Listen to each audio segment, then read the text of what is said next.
Des détails supplémentaires ont fait surface concernant les circonstances de l'accident de Pierre Palmade, survenu le 10 février 2023.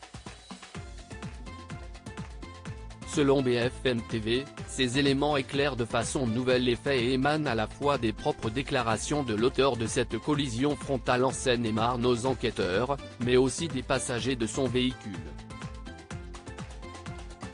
Pierre Palmade avait déjà exprimé sa honte et à présent, les circonstances du tragique accident se dessinent de plus en plus. Il est d'abord revenu sur sa consommation de drogue. « J'ai été inconscient de prendre la voiture sous stupéfiants. Je suis dangereux à cause de la drogue. Je suis un chic type, je suis quelqu'un de bien mais il faut que mon rapport avec la drogue soit résolu, que la drogue soit bannie de ma vie. Ce n'était pas la première fois que l'artiste de 54 ans conduisait sous l'emprise de stupéfiants, même s'il dit qu'il ne le faisait que peu souvent, voire très rarement. Il reconnaît tout de sa consommation de drogue. Les analyses sont sans appel et montrent ce qu'il avait consommé, de la cocaïne et 2 verres d'alcool mais aussi de la drogue de synthèse. Cela faisait 3 jours qu'il consommait des stupéfiants sans dormir. D'après les passagers de son véhicule, il aurait consommé 8 injections de 3 MMC, drogue de synthèse dont on parle beaucoup. Sa dernière injection est survenue 30 minutes avant le drame. Pierre Palmade n'a pas réclamé de contre-expertise à tous les résultats. Pourquoi il aurait dévié de sa file? Un important éclairage de la raison pour laquelle il a dévié de sa file a fait aussi surface, l'hypothèse de l'utilisation d'un téléphone portable, comme l'ont déclaré les passagers aux enquêteurs. Des individus décrits par le comédien comme 2 amis de brinque devenus au fil des ans des sex-friends de 2 ans.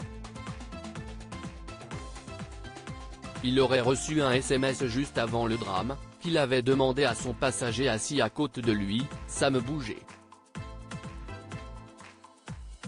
De lui lire. Si est ainsi qu'alors qu'il était en ligne droite, il aurait soudainement dévié. Cela pourrait être une nouvelle circonstance aggravante dans le dossier, ajoute BFM TV. Le bébé est viable par ailleurs. Les premières analyses ont confirmé que c'est bien l'accident qui a provoqué la mort du bébé que portait la passagère de la voiture qui était en face. Des examens médico-légaux vont être menés mais le premier prouve que l'enfant est né viable par césarienne quelques minutes, de 22h18 à 22h51. Il ne présentait pas de malformation. Cela appuie les poursuites pour homicide involontaire. Les 2 autres victimes dans la voiture, le conducteur et son fils de 6 ans, se sont trouvés dans un état grave.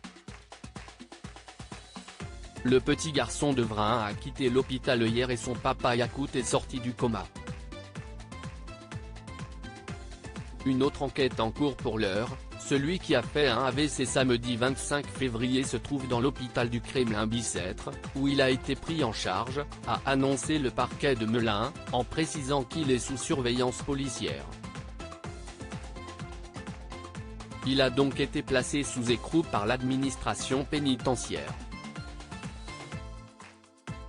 Il n'est donc pas en prison car, si son pronostic vital n'est pas engagé à la suite de son AVC, l'attaque n'est pas sans conséquence sur son état de santé, selon BFM TV.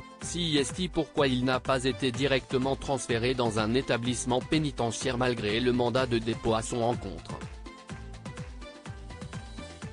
Une autre enquête sur la détention d'images pédopornographiques vise également l'artiste, après un signalement effectué auprès des services de police.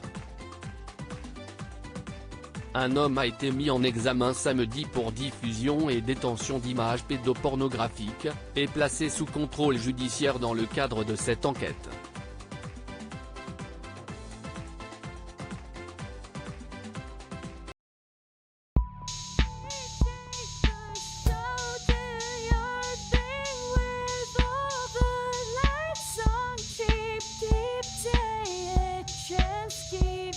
égyptienne.